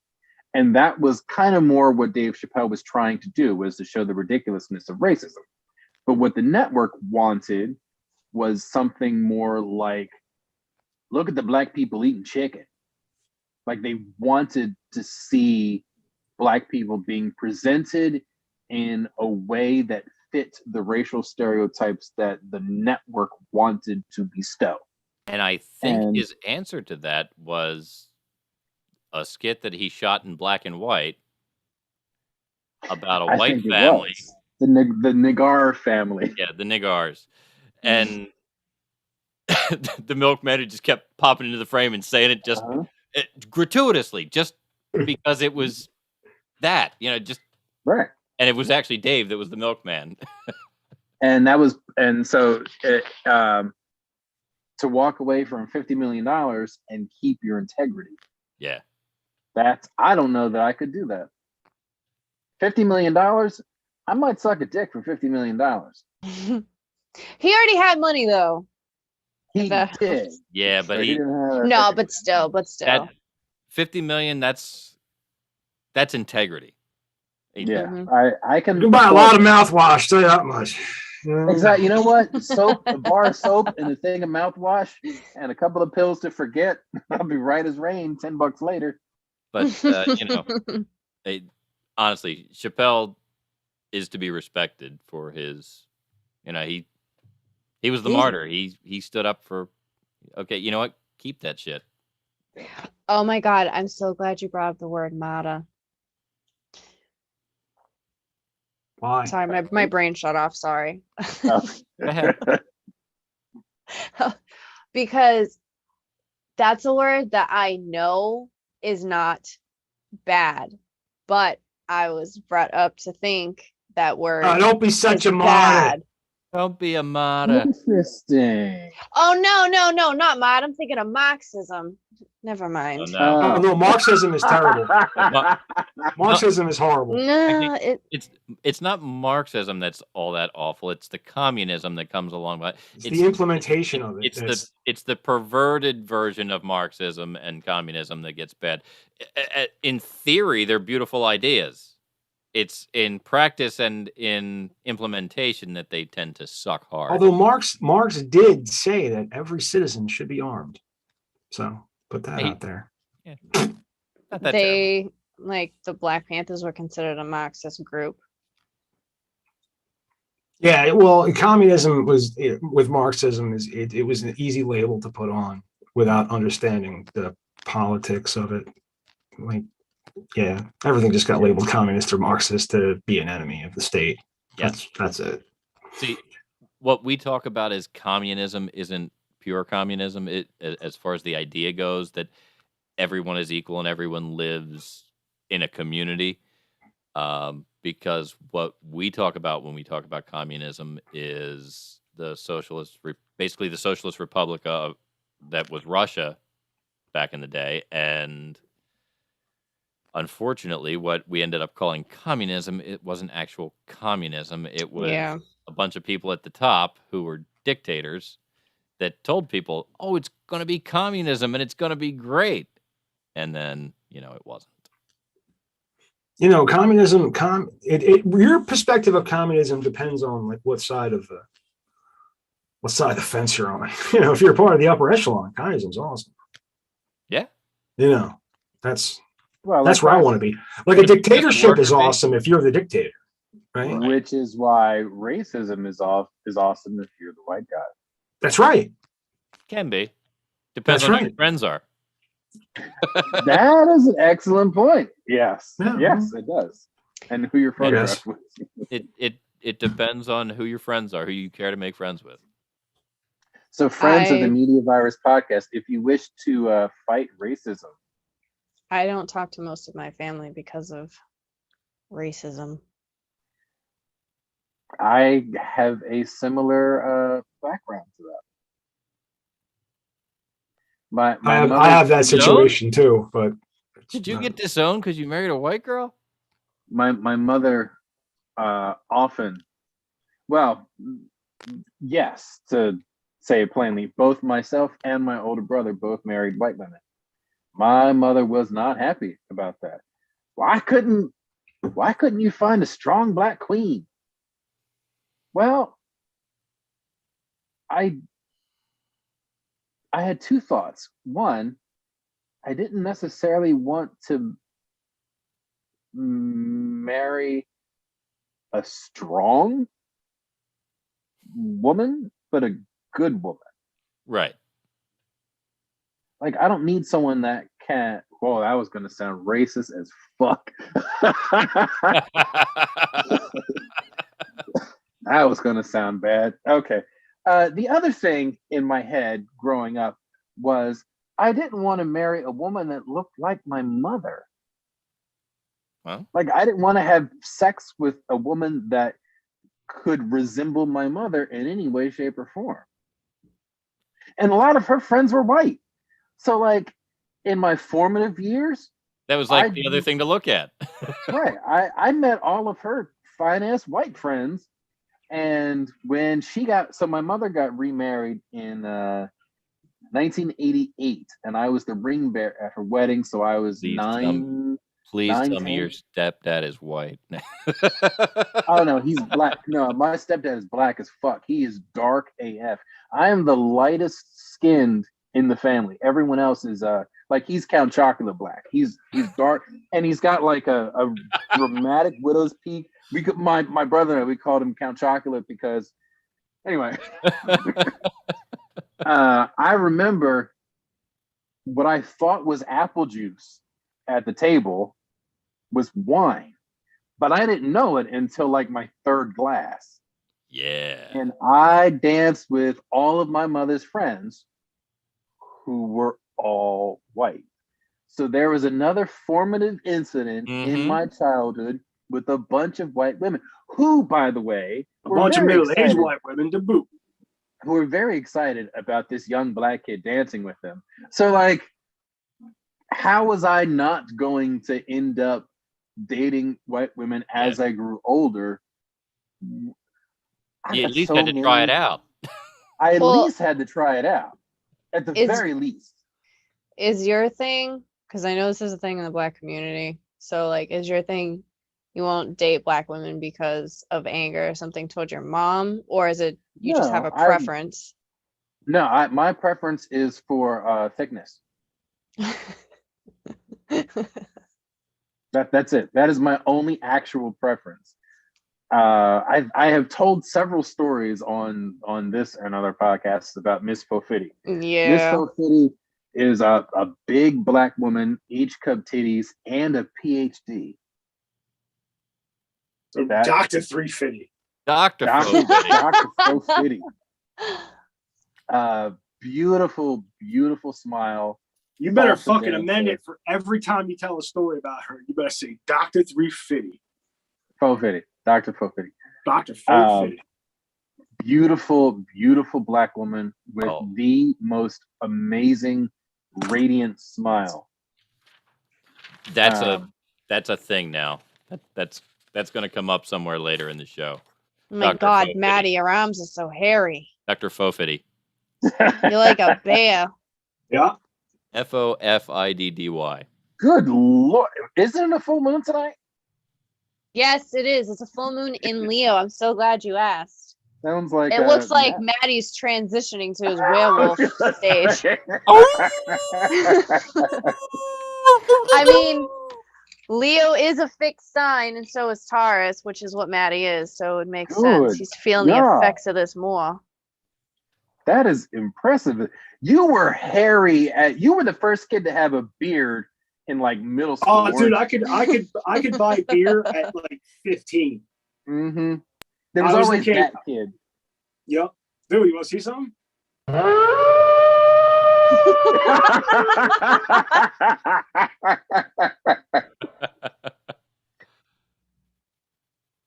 So was that Take girl? your sweater off. Was she? Remember when you were like, she had hair on her tits? Was it like that? It was like that. It was pretty rough. She shaved them. She shaved her chest pretty often. Wow. But cute. She's a cute girl. Nice, thick, powerful legs. Good God. I'm not quite that hairy, but I've had a version of this voice since I was about 13. Really? Yeah, it was a little. You could order porno on the phone. It was a little higher, but not much. I like whiskey and cigarettes. Maybe gave me an octave, but that's. Yeah, I've had a version of this voice since I was about 13. Damn, I was in all respects, I was a late bloomer. Me too. To go back to your question, I have not dated a Latina woman, which is still on my bucket list because I love me some Latina women. And I have yet to date an Asian woman. And those are both on my bucket list, as is a little person, because shorts, like a little person, female, they are thick AF. And I feel like, have you been with a little person? I it's on my bucket list On. because I feel like I dated a woman who knew that this was on my to-do list, and so To-do list. for my birthday one year, she took me to a strip joint burlesque show, and it featured Molly the Midget. Oh God. Was the marquee woman. And I didn't know where we were going, and she kept it as a surprise. And but here's the thing. I don't believe in strip clubs personally. Wait, what do you mean you don't believe in them? Like you don't believe they exist? I don't enjoy strip clubs. I hate the idea of giving money to perpetuate a lie. Right. That woman. Wait, that what's woman the doesn't want lie? me. The lie is that this woman on stage wants to fuck me. Not true. I would rather give that money to the woman that I'm dating. What if you're not dating? Same thing. I feel like I shouldn't give all of my fucking money to this woman that is actively telling me a lie. What about some of your money? Are you I feel like she's trying to figure out a way that she can take some of your money. Are you so for trying to that tell us reason- that you're a stripper? Is that what's going on right now? I mean, I only live by like 5 strip clubs. So I'm for How kidding. that many of them are you reason, employed at? No, I've actually never been to one. I really want to go to a strip club. that I is the did have a reason why pole. Remember, I took pole dancing lessons and stuff. I've never been to a strip club ever in my life. I will not go. I can't. I What? cannot. I think it'd be support the sex workers, man. I bet you still watch porn. Let me tell you, I support sex workers in an entirely different way. That is not. I'm not a fan of strip clubs either. I've been I drove a bachelor party one time, so I was on the clock. I basically watched their beer and made sure they got where they were going. Mhm. And there used to be one up by IKEA in Philly. It was on the Oh yes. on the point right on Columbus. Fuck yeah. The really dirty one that was BYOB.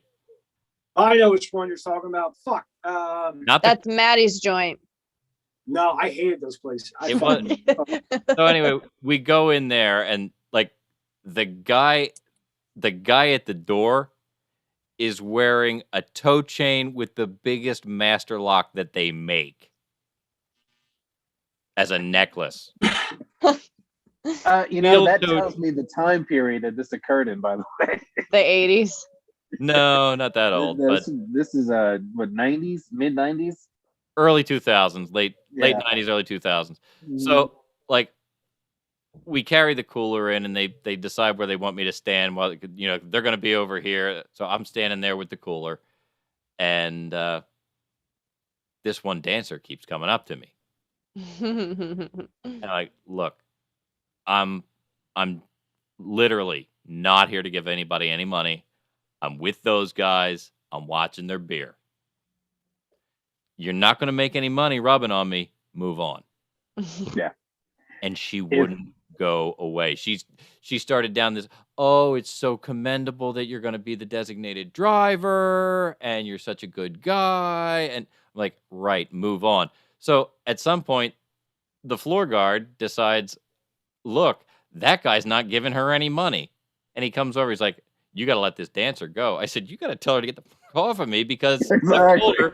I've told her 4 times she needs to fucking move on because I'm not giving her any money. I'm standing here watching the beer for those guys who are throwing money at bitches. All she's got to do is go rub on one of them. And finally, he's like, you heard him. I think if I do honestly think that sex workers and strippers in specific are serving a very important function for men. I think that this is going to sound really fucked up, but, and this is my personal opinion, I think that in general, men get rejected so often by women specifically that to have a safe place that a man can go to where the woman is not only not rejecting him, but giving the impression that giving the impression like that she's that is pursuing serving pursuing him. There we go. So that man who faces nothing but rejection in his personal life gets to experience acceptance in a way that he simply doesn't. So I do think there is a very important function as it pertains to strippers, if nothing else, just for the sheer non-rejection, that rejection component. Because I don't think women have quite the same. Y'all don't necessarily, a lot of y'all don't know what it's like to be rejected time after time after time by men. No, we just Like- know what it's like to be sexually harassed time after time after time every day. And that's when it goes too far. But But that's how it usually is. It's Right. usually like that, though. That's the problem. Agreed. Like, whenever I leave the house, like, oh God, I'm always preparing myself for some bullshit to happen every time I leave my house. Literally every single time I step out, even on my own fucking porch. Like, I'm just prepared for something to happen, from some guy to say something to me or do something. So I usually like when my husband comes out with me wherever I go anywhere, because I know nobody's going to say anything if he's with me. I I might. hate that. No, I don't think so.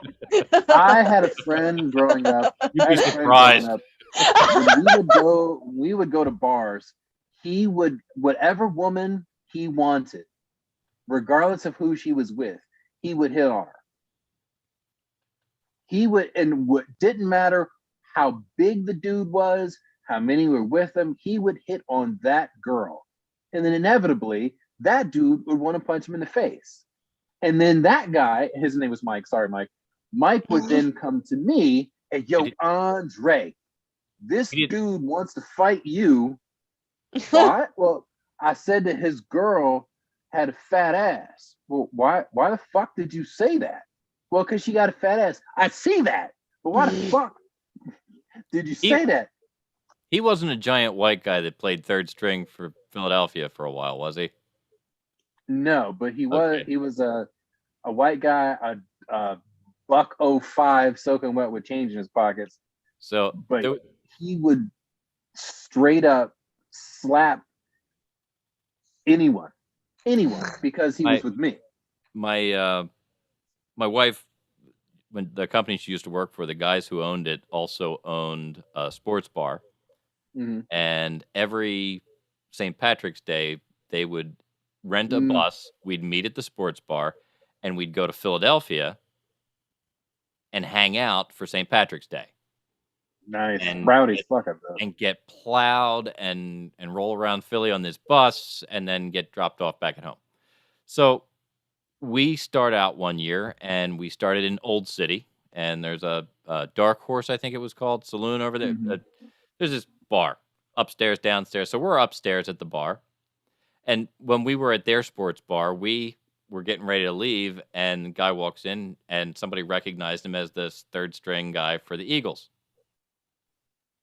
So we take him with us. He's like, oh, yeah, I'll go to Philly with you. And he gets on the bus, and he's drinking our beer, and off we go. We pregame on the bus. We go in. We're drinking like crazy in this bar, and he starts hitting on my wife. Oh my God. And she comes closer to me. I was sitting on a bar stool. She comes closer to me and puts her arms around me and makes it clear that she's with me. And he continues. And I turned around. I said, you need to take a walk. And he chuckled. He moved on a little bit, but he chuckled. So a few minutes later, I see him trying to move at my wife again. What a creep. Okay, so now I'm irritated. So at that point, she walked away from him. She was irritated. So I go in the men's room after I calm down a bit, and I step up to the urinal, and I look, and he's right next to me. He's at the urinal next to me, pinned in against the wall now because of where I'm standing. So here I am. My dick's out, and I'm ready to go. I got my dick out, and I'm drawing back with my non-dominant hand because I can't hit him with this hand. So now I'm going to hit him with a weak left. He's 3 times my size. Oh my God. And my wife's boss puts his hand around my fist and shoves it in my jacket pocket. He says, "Come on, let's take a walk. I'll buy you a drink." As I hobbled out of the men's room trying to put my dick away with one hand. Yeah, I was pretty drunk and I was going to clock him right there at the urinal. I don't know if 2 dudes with their dicks out fighting is gonna... I don't think that's going to be perceived well by anyone. No. But it was so. I'll never forget it. Hand just slipped up over my fist and stuffed it in my jacket pocket. Come on, I'll buy you a drink. Look at those 2 dudes fighting. Yeah, but why are their dicks out? But see, that's the problem with men. You know, it's like they don't understand what no is, or like, you're making me uncomfortable. Leave me alone. And it's like you can't even do it when even another guy's around. It's like, Jesus Christ. At one point, she said, "I'd like to introduce you to my husband." Like, what if? Yeah, and it's like, imagine if you weren't there. The caveat to that specific situation, I think there is a sense of entitlement in there. Like, that man for the Eagles is probably used to not being told no. Well, and that's the other problem is we men, and see, it kind of goes both ways, right? So on one hand, you get men that are rejected left and right, but then you get other guys who won't take no for an answer until you gotta fucking punch them in the face with your dick out. You gotta take your dick out and then punch them. And sometimes that's what it takes. I don't know. I think I think the answer to that is going to be my same answer to our discussion, and this is the point at which I will end with. I think in both instances, both with that guy and with our topic on racism, is that uncomfortable conversations need to be had. Absolutely. Both with the guy that doesn't take no for an answer, needs to have an uncomfortable conversation with what the fuck no means. And with racism, the uncomfortable conversations have to occur so that growth can occur. Absolutely. Mm-hmm. And Yeah. the second point I want to make is that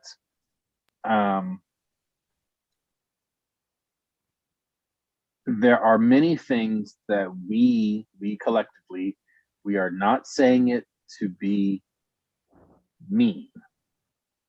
We are saying it to be funny. And sometimes it's not, and it misses the mark. But we still find a way to learn from it. And I hope our audience has too. Well, there you go. Racism is fixed, everybody. We fixed racism. Yes. Martin Luther King. We did it.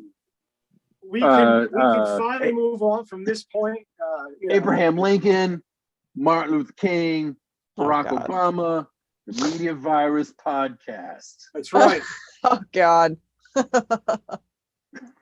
That's right. We've changed the world. Now that all we Leo get people to listen to it. That Leo full moon egotistical energy coming in.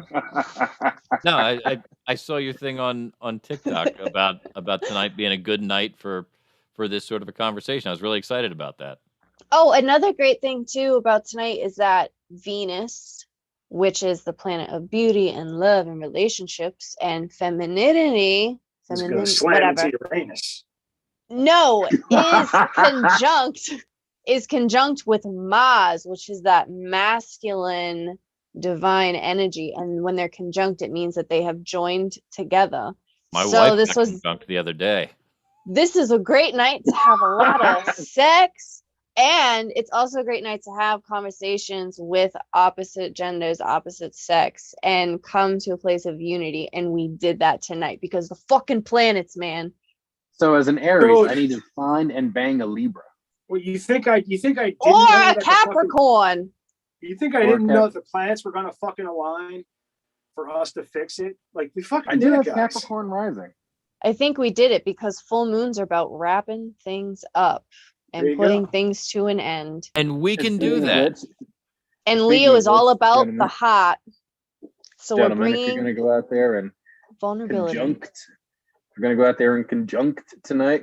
Wrap Conjunct Well, yeah, the I want penis and to thank vagina. everybody. I want to thank everybody for participating in my genius idea. So if I guess bring us home there, Mike. Ladies and gentlemen, this has been a special edition of the Media Virus podcast to end racism. And like Maddie said earlier, we have done that. And if you'd like to comment on the end of racism, congratulate us, or just shoot the shit sometime, you can reach us at 1-646-VIRUS-01. That's 1-646-VIRUS-01 to reach the infection team here at the Media Virus podcast. On behalf of the Scorpion Goddess, Stanley McFadden, and our fearless leader, Sir Matty Rockdeff, I'm Professor Mike Latourus, coming from to you live here in Uncle Butch Studios, and we'll be back next time. There. We don't really have any bumpers of Big Daddy.